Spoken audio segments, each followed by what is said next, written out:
Hi, Andrew here, and let's return to self-talk. I opened the topic in the last video, but the video was starting to get away a little bit, and let's try to keep the videos from getting too long.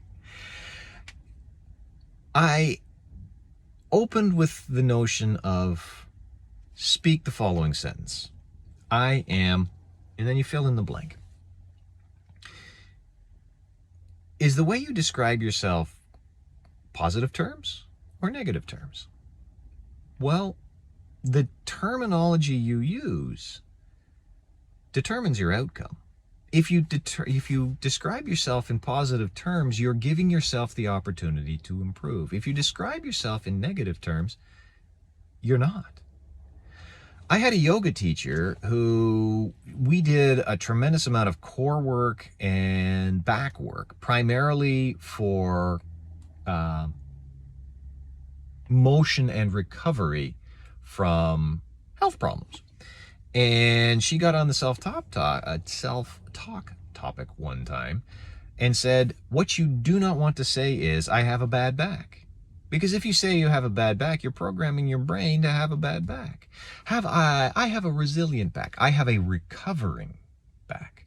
I have a back that is getting better. I have a strong back. Something like that.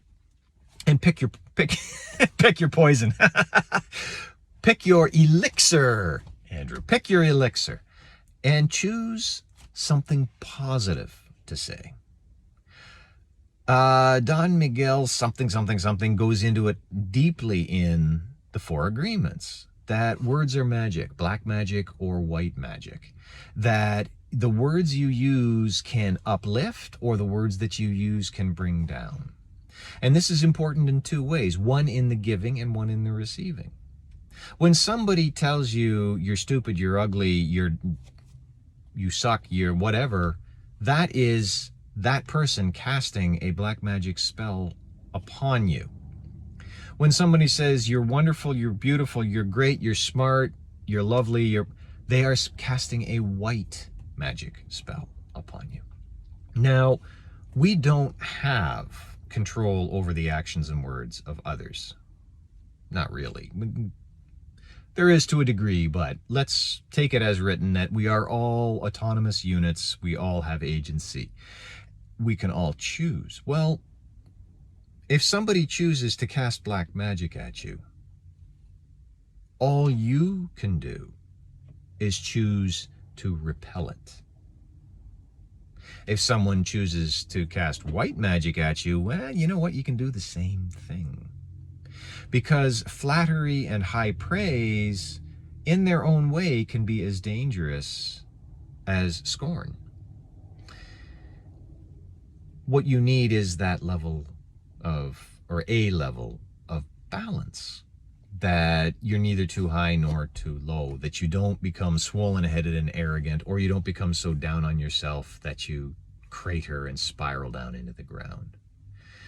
A good self-image is important, but you should probably earn that self-image. I hate the era of self-esteem. We have to worry about the children's self-esteem.